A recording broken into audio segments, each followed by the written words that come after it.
you get in trouble? Like, have you run into people that you've said bad things about? No, I hide out in Jersey. When the show's when the show is over, I go home.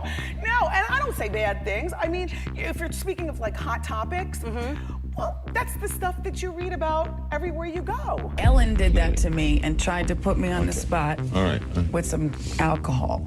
19 years on TV doesn't change your life. It exposes you for the person that you really are. Ellen DeGeneres built a powerful reputation centered on daytime positivity and generosity. However, public perception eventually shifted as old interviews resurfaced, prompting audiences to question whether her on-screen warmth truly matched historical reality. So have you always been this outspoken? Have you always said exactly what's on your mind? Yeah. Since what age? Since forever. During Wendy Williams' 2013 visit, Ellen focused heavily on Wendy's controversial reputation. Although Wendy remained completely calm throughout the exchange, she later confessed to feeling highly unsatisfied with how the total interaction went. I'm not sure that all the guests are happy. I was a guest, I wasn't happy. Just saying, Norman. And people called me out on it before I was able to say anything about it. Like, oh my gosh, that was, Joelle, you know what I'm saying, you've been around. Long before widespread workplace controversies emerged, a notable 2008 celebrity interview had already drawn intense criticism. Audiences revisited this specific segment, arguing it demonstrated a pattern of making some guests feel intensely uncomfortable. That you're pregnant. There's rumors. Don't discuss that. As that particular conversation progressed, famous pop star Mariah Carey repeatedly attempted to steer entirely away from personal topics. Rather than respecting those clear boundaries, the host persisted, creating an incredibly awkward moment. You're pregnant! You're pregnant! Mariah tragically suffered a miscarriage shortly after. Reflecting on the interview later, she noted how intrusive it felt. The clip circulated widely online, becoming a major focal point for many critics of Ellen. My own dog, actually, she's pregnant. I have 2 dogs, both Well, her Jack master Russells. isn't. Her master, well, let me take some of the vodka next to me. Why aren't you answering? Ellen did that to me and tried to put me on the spot with some alcohol. Okay. Real alcohol. I'm not trying to put you on the spot. It's nice if you are. Her. These recurring patterns caused viewers to question Ellen's kind image. Critics highlighted instances where personal boundaries were crossed, such as when Taylor Swift was repeatedly pressured about rumors regarding her private dating life. I'm so happy to see you. Every time you're here, you make me very happy. You were here with your boyfriend, Zac Efron, last time. How's he doing?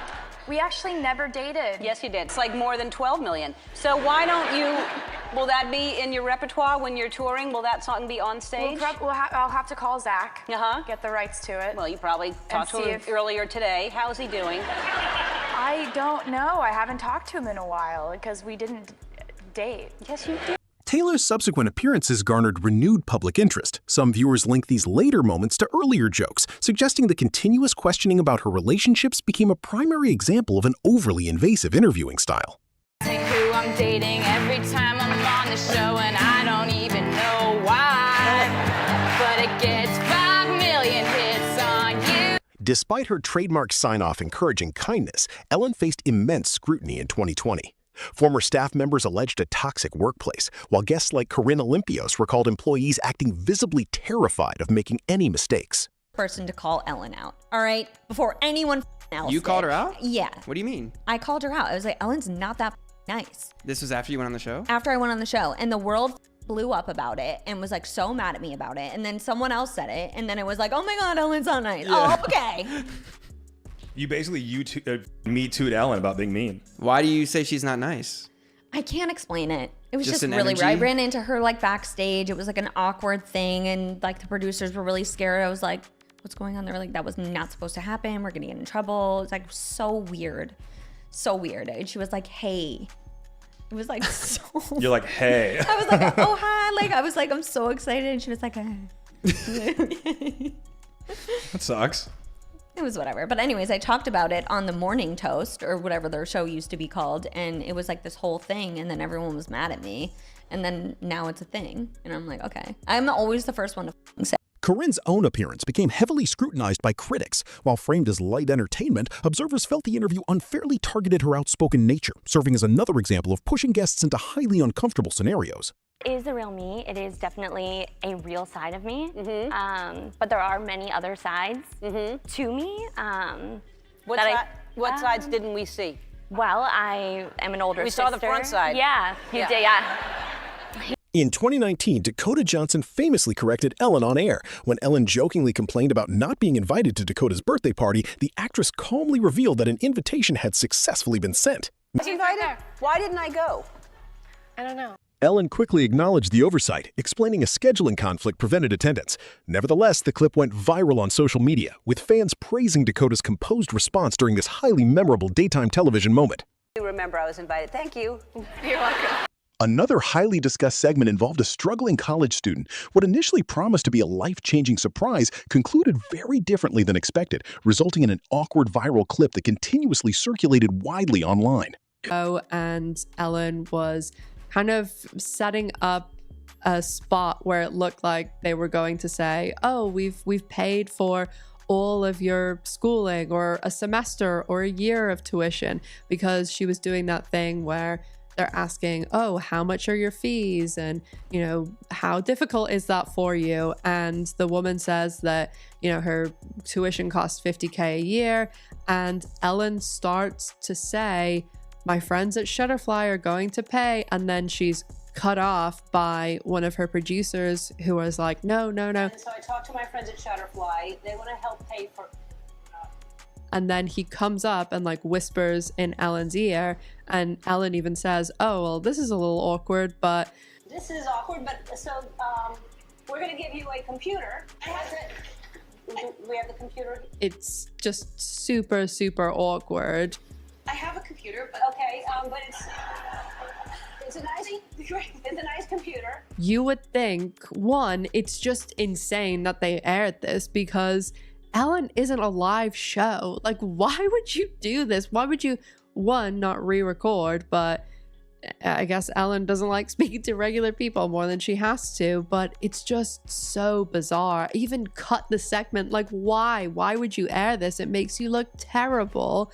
Or the thing that I think anybody who was worth $450 million, what they would do is they would say, well, I've screwed up, I'm gonna... Even after the talk show finally concluded, public interest remained incredibly strong. Resurfaced clips frequently trended across social networks, keeping intense conversations regarding her complex legacy active years after the official finale. Years or whatever it is, at least even say, I'm gonna pay for a semester, or I'll pay $50K for a year, because literally $50K to Ellen is like $5 to us. I mean, it's literally $5. If you make $50K a year, it's $5.50, the equivalent. It's just insane to me that they'd air it, but even more insane that you wouldn't be like, I'll pay it. Like, that would have even been a viral story. Like, lots of people would have talked about that if it would have been like, oh, Ellen made a mistake but made up for it. But Ellen only seems to do any sort of charity, giving people things, if it is someone else paying for it. So obviously at the time this is all going on, people had become really turned off by celebrities. The world was an absolute mess in 2020. I mean, it's kind of still a mess, and on top of all of that, they are just celebrities that are doing nothing all day but enjoying their money. So obviously when all of this is going on, March, April, May 2020, people were going through a lot. The world was an absolute mess, and I mean, it kind of still is, but then there was lockdowns, people couldn't send their kids to school, people were losing their jobs, they couldn't pay rent, and the one thing that people had no patience for were the celebrities that were whining about having to stay inside of their mouth. In 2021, Ellen announced the daytime program would officially end after 19 seasons. While concluding a highly successful run, the announcement occurred amidst heavy public focus on various ongoing workplace and behavioral controversies. Paddock, and do not ask me for sources, but Stephen Paddock. Who's that? He was the guy that up the Vegas concert. That was a very tragic thing. Listen to this. The only guy that saw Stephen Paddock alive, his name is Jesus Campos. He was a guard at Mandalay Bay. He got interviewed nowhere else. You know where he got interviewed in the beginning? Ellen. Ellen. Really? Weird. And then they went on, if you could find that clip, they went on with a weird like diagram of how it happened, and Ellen's like showing the people how it happened. Not like an emotional, like how are you feeling, how are you holding up. It was a weird diagram of like, and then he went to the left and to the right. It was very strange to, look, what the hell's going on? This is a daytime show. Which is the Paddock guy? There's two guys there? The chubbier guy is the Jesus guy. And now Ellen is doing a thing of how this happened. Look how she's got like an antenna from someone's Buick that she's popped off and she's using it as a pointer. But why the hell is this happening on like a daytime show where this is weird? Where'd she get that pointer? I don't know. She stole it off. She stole it off an intern's car. Why wouldn't you just use your finger? Like if that was you, if it was your show, the Tim Dillon show, wouldn't you just point? Yeah, Yeah, this is also a giant screen behind her, so they could have just put it on that screen. So, but she's using this thing. I find it very strange. I don't know why. Wait a minute, those aren't real palm trees?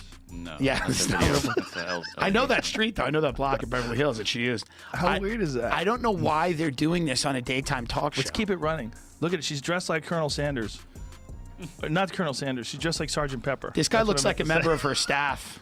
What kind of outfit is she wearing? I don't know. She wears those weird, like, militant, lesbian that should tell you uniform. Something. Yeah. Like, that's an odd look with all those buttons. Like, why do you have so many wrist buttons? It was given to her in Langley. The only reason why you have that many wrist buttons if you're looking to clothesline somebody. Yeah, look at her. Look at her. Everyone says she looks so friendly. She looks friendly. She does look very military. Yeah, she's a militant woman. Following the show's conclusion, Ellen released a Netflix comedy special addressing her cancellation. Rather than detailing specific workplace allegations, she focused on personal backlash, yielding mixed reviews from many critics and viewers. Show business. Yeah. Thanks. Yeah, because I'm mean. Yeah. Yeah, you can't be mean and be in show business. Former executive producer Hedda Muscat added to the discourse by describing a highly stressful professional environment. She claimed Ellen's off-camera demeanor differed vastly from her television persona, keeping these toxic workplace allegations relevant. Issue with how she's addressing allegations that there was a toxic work environment at her legendary talk show. The essence of the special really was totally a lie. Hedda Muscat says Ellen's special hits all the wrong notes. I felt Ellen was not taking responsibility at all. She was sugarcoating. While Ellen faced criticism for making guests uncomfortable, Wendy Williams earned a vastly different reputation. Her direct, unfiltered style often challenged guests, but allowed them ample space to thoroughly explain their own perspectives. Hypocrite liar. That's what she is. Hedda Muscat was with Ellen from the beginning in 2003 when the talk show was launched. We were told from the very beginning, don't talk to Ellen, don't do this, you can't go into her office. It was very nerve-wracking, very stressful. We all walked on eggshells all the time. Muscat says, despite Ellen's Queen of Nice reputation, it became clear early on that it would not be a pleasant place to work. One incident with executive producer Ed Glavin left her shaken. We were in our production meetings, and she would watch Ed go off on people. Ellen would look at Ed, and she would laugh, because I was hoping she was going to say, Ed, you can't be yelling at crew this way. You can't be yelling at people this way. She laughed and she said, every production needs their dog. Meaning Ed is her dog. Like her attack dog. Her attack dog. So therefore she doesn't need to do that. He took the role of being the attack dog that she didn't have to now be the attack dog. So she didn't have to yell. So when Ellen says she's not aware of this environment, you don't think that rings true? It's a lie. Muscat won 2 daytime Emmys with the show. She was let go in 2004. As a host, she's amazing, as a host. But as a boss and someone who's behind the scenes running the show, she's a different person. She's not the person people see in front of the camera. Do you think anything will change? No, because she should have apologized 16 years ago. This environment, this toxic culture that she created in the office has been going on for 16 years. Keke Palmer's interview highlights this distinct dynamic. When Keke confronted Wendy for lacking compassion regarding sensitive allegations, Wendy didn't deflect, allowing her guest to express her personal thoughts completely openly and freely. Regret Diane Sawyer interview? No, why should I? Well, it didn't exactly show you in the best light. You don't think so? Well, Wendy, you don't show yourself in the best light. People still listen to you. Yeah, but I'm on the radio every day. Yeah, we just don't get to see your face, but they should know what you look like. I understand that, Whitney. Perhaps one day I will have a TV show, but in terms of what I do, when I'm not shown in the best light, I guess one of the best things that I love about my career is that there's always tomorrow to come back. See, and I love about my career, about my music. In 2024, the narrative surrounding Wendy shifted dramatically following a medical announcement. Her team revealed diagnoses of primary progressive aphasia and frontotemporal dementia, turning global public attention toward her own serious health struggles. That one situation. But I will say, Wendy, I would have loved to turn on your show and saw you be a little bit more compassionate and less accusatory and ridiculous. I couldn't. Why, girl? Well, because the gag is you wasn't there. Well, but here's the deal. Here's the deal. We all know these days that singers, you know, to save money, all you do is throw a house party. That's true. And roll the camera. But is it right? It's not. It's normalized, and that's my problem. Forget It's about not right. what you're saying to me. The thing is we're then telling girls that it's okay for them to be in weird and awkward and, you know, potentially environments. Right. And they should endure it and not say nothing about it. That's why I said something about it, because it's like, look, it happens to me. Longtime fans retroactively analyzed past broadcasts, noting previously overlooked details. Subtle changes in Wendy's speech, memory, and physical behavior became clearer in hindsight, illustrating how her progressive illness impacted her final television years. I'm just taking her to appointments and things like that. I was able to really learn more about things going on with my mother internally. They basically said that because she was drinking so much, it was starting to affect her headspace and her brain. So I think they said it was alcohol-induced dementia. Yeah. Her son, Kevin Hunter Jr., shared details regarding her medical journey, while Wendy expressed deep gratitude for public support. This preceded a revealing Lifetime documentary that featured emotional reunions with various close friends. I recently been changing my life since, we last spoke. You've always been honest with me and put me in my place. Yeah. You know what I mean? In the most motherly, kind way. That's why I love you so much. Because even when I was going through my darkest times, you never used that against me.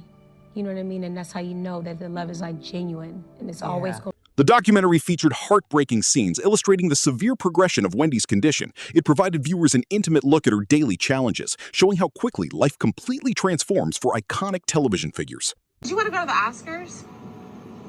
Oscars? Yeah. This weekend? What's Oscars? Well, the award show. Would you want to go to an award show and walk the red carpet? Yeah. Oh, you would? Okay. Okay. I want to wear this. No, you wouldn't be able to wear that, though. You would have to be, glammed up in, in a dress. After evening wear. We would have to probably go shopping, because I don't think you packed anything like that. I don't know what you packed. No. No. Okay. This concludes today's detailed celebrity breakdown. Thank you for watching. Please remember to like, subscribe for future content, and share your personal thoughts within the comments section below.